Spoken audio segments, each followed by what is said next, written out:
Welcome to this One Stop for Growth webinar with specific emphasis on the Brownfields Fund. My name is David Bancroft, and I am the Senior Vice President of Community Investment at Mass Development. I work out of our Lawrence office, but also serve as a statewide program manager for the Brownfields Redevelopment Fund administered by Mass Development. The purpose of this presentation is to provide you with some important information you may need with regards to eligibility and program basics as we undertake this FY25 round for the Brownfields program and the other programs being offered through the Commonwealth's One Stop. The first few slides provide the background on the Community for One Stop for Growth, its goals, and the programs that fall into this important funding mechanism. This is a collaborative effort between the Executive Office of Economic Development, the Executive Office of Housing and Livable Communities, and Mass Development. This collaborative effort is to provide a coordinated review of the impact these important programs can provide to the residents of Massachusetts. The Brownfields program is one of those programs that falls into the overall initiative. As you are most likely aware, the One Stop for Growth application process is an important opportunity for local municipalities, nonprofits, and for-profits to apply for the various programs that act as drivers of economic development in the Commonwealth. This process is run as an initiative of the Executive Office of Economic Development and the other agencies charged with working to further economic opportunities available to the citizens of Massachusetts. One of these agencies is Mass Development. Mass Development is the state's development finance agency and land bank, and we offer a variety of financing options and programs to help, as you can see on the screen. One of the programs, which is part of this year's One Stop for Growth process, is the Brownfields Redevelopment Fund. The purpose of the fund is to provide financial assistance, in this case, specifically to the municipalities of the Commonwealth, to test and clean up publicly owned parcels that have a perceived or known environmental issue that needs to be addressed before the site can be successfully redeveloped and returned to productive reuse that benefits the neighborhoods they are located in the wider community and region. This may require funds to conduct a site assessment to determine the contamination issues in the soils or groundwater, or funds to actively remove and properly dispose of the contamination. The ultimate goal is to allow for redevelopment of the site into an end use that results in expanding housing opportunities or the creation of space for the new jobs and economic growth. By returning these sites to productive reuse, the community benefits with a return of property to the local tax rolls. This particular webinar is geared specifically to the municipalities, their development agencies, and authorities. In the One Stop application portal, the Brownfields program is found under the Site Preparation section and is a specific program category providing for two options: site assessment, to determine the further and define the issues impacting the site, and remediation, which is the removal of the environmental issue on the site. The program funding does not limit the request the municipality can request. Up to $100,000 to conduct a site assessment and up to $250,000 for site remediation. It does require the applicant to have a workable plan and timeline that should be completed in 1 year from the date a successful application is funded. The general date to keep in mind for this round is a site that is assessed or remediated by the end of calendar year 2025. Massachusetts has a privatized system of environmental assessment and cleanup. The successful applicant would use these funds to contract with a licensed site professional and contractor to oversee and undertake the activities on the site.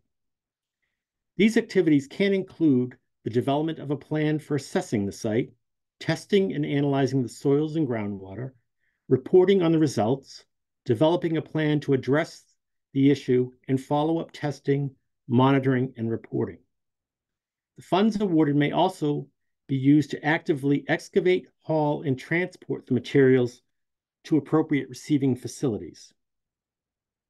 Just as important, these funds may not be used by a municipality that is or has been deemed the responsible party for the contamination issue. The funds cannot be used for the demolition of an existing building on the site, and the funds cannot be used for general site geotechnical surveys. These funds cannot be used for an end use that will be a municipal end use, such as a town hall, public safety, or school. The important issues that will make this application competitive and are required to even have an application truly considered is first, site control. This site must be a municipally owned parcel. Two is the scope of work.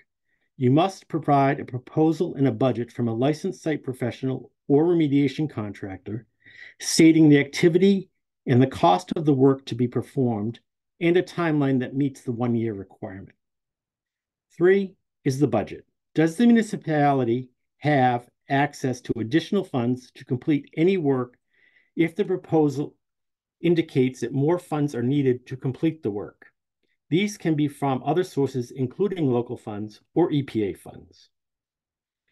The municipality must also clearly articulate how the redevelopment of this site meets the local or regional goals of the creation of housing or jobs, including commercial and or retail. Is this redevelopment of the site a community priority, and why?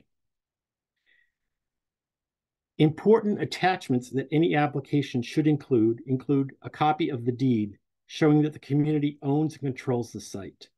You should also include a tax assessor's property card. What is the current assessed value of this property? This is an important feature because the future impact is often determined by the increased property value and property taxes collected. Knowing the base assessment at the time of application allows us to measure the overall financial impact redevelopment contributed to the community in the future. The following 3 slides are meant to provide examples of successful applicants and also demonstrate the various size of the sites and types of communities. The slides represent projects in the town of Somerset, the city of Springfield, and the town of Merrimack. I'm not going to go into details of each site specifically, but I'm going to provide an overview for you. What they show is that this program is available to large gateway cities, suburban communities, and more rural communities outside of an immediate metro area. The size of the sites vary from half-acre sites to one that is over 6 acres. They range from recently acquired tax title properties to ones that have been long-standing abandoned sites in the community. Vacant lots to a more smaller scale former gas station and auto repair facility to a former manufacturing site. The key components are they are sites the community wants brought back to productive reuse or will have an immediate impact on the surrounding areas, which may include an existing residential area. Some of the sites only needed the Brownfields Fund to address the issue. Others have had other funding sources from the EPA and local initiatives. Some are a continuation of work already conducted, and this will hopefully be the final piece needed. Others may take further work once the assessment activities are completed and the remediation plan is developed.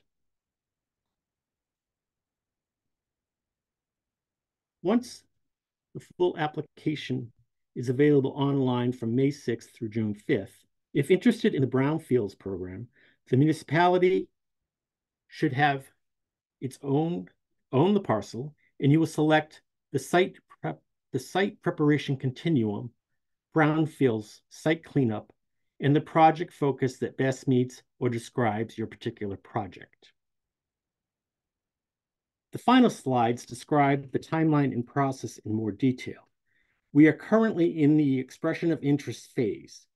The community is welcome to complete an EOI to see what you are proposing for the site fits into the Brownfields Fund category.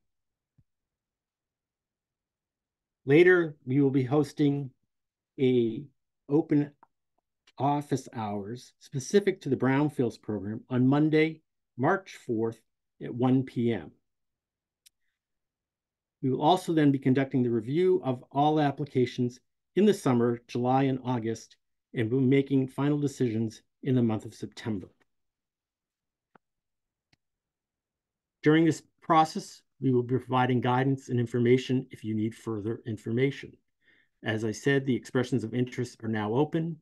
We will be having these one-stop webinars and program webinars, Brownfields, and the other programs that are available. And we'll be having the office hours once again for the Brownfields program, Monday, March 4th at 1 p.m. If you had further questions, you should also contact me at my email, dbancroft@massdevelopment.com.